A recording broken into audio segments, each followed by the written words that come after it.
Why, DJI? Why? The Neo is an incredible little drone, and its biggest benefit is that it can be used without a controller, making it super quick and easy to get the shot. But there's 6 things that DJI need to fix with firmware updates to make this a more versatile tool for creators and videographers. And yes, Dave, I hear what you're thinking. But it's just a $200 drone. It's not meant for serious use. I filmed hours and hours of drone footage, and I've always had to carry around that extra controller along with all of my other camera equipment. And unfortunately, if you want to get the absolute best image quality out of this drone at the minute, you're also going to have to carry around a controller, which I think kind of defeats the whole point of this drone. Alright, let's get into the 6 things DJI need to fix, and I've also got some hacks for you to kind of fix some of these problems yourself. The first thing that DJI need to fix ASAP is the ability to select different frame rates. So if we come into the app and choose settings and then camera settings, you can see in 4K we don't have any choice, no choice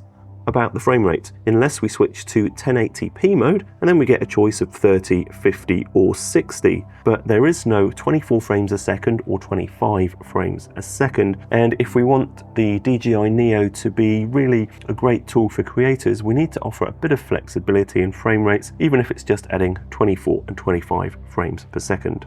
If you were editing in a 25 frames a second timeline, you could theoretically head over to 1080p and change this to 50 frames a second, and then at least when you drag that into your timeline, it's going to be skipping an even number of frames, but it's definitely not ideal. We need those new frame rates, please, DJI. The second thing we really need DJI is manual exposure control. You can see in the app that there is no exposure control. Even if I tap on the screen like you'd expect with a smartphone, it's not giving us any exposure or focus points, and in the settings there's no choice for manual exposure. We can't manually set a fixed ISO and shutter speed, meaning that the whole time we're filming, the DJI Neo is going to be using auto exposure. And the problem with that is if we've got any kind of variation in brightness levels or shadows or highlights as the drone's moving or looking around, we're going to get little flickers or little annoyances of exposure changes as that auto exposure changes, and it looks terrible, and we don't want that. There's a cool little hack in DaVinci Resolve which can sometimes help with variable exposures. You can just apply it to your DJI Neo drone clips and see if it helps to even out those exposure changes, but it doesn't always work perfectly, and it'd be a lot easier if we could just set the shutter speed and ISO and keep it fixed while we're recording. On to number 3, the next thing we need is manual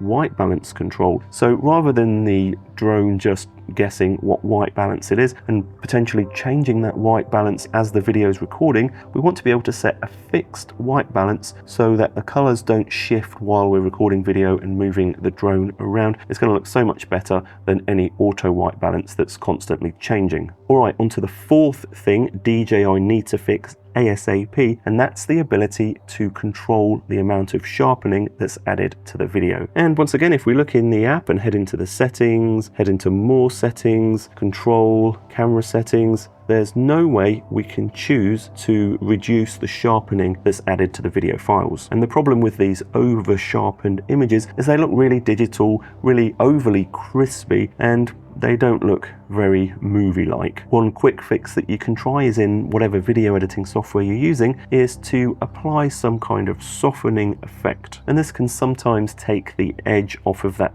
extra sharpening. It's not going to be as good as being able to control that sharpening in the app. The next thing that we want to be able to control in the app is the amount of noise reduction being applied to the video file, and this is very similar to sharpness. We want to be able to take control of any noise reduction that's happening, so we want to be able to do that when we're editing our video if we want to, and not rely on the noise reduction that's going to be baked in to the video file. The next thing we need is the ability to change the color profile that the videos are recorded in. And you can see in the app, we've got this color profile section, but if you tap on it, nothing happens. You can't select any other profiles. The problem with this is it really limits us a little bit as to how much we can adjust the colors when we're color grading the video or editing the video. And the out of camera colors do seem pretty oversaturated sometimes. Now, what you can do in video editing as a hack is you can reduce the saturation in whatever video editing software you're using, and you can also reduce the overly contrasty image that comes out of this drone by just removing a bit of contrast using your contrast control. What I'd like to see in the app is a pro mode, just like in the Osmo Pocket 3, that hides away all of these extra settings, but if you want more control, you can turn on pro mode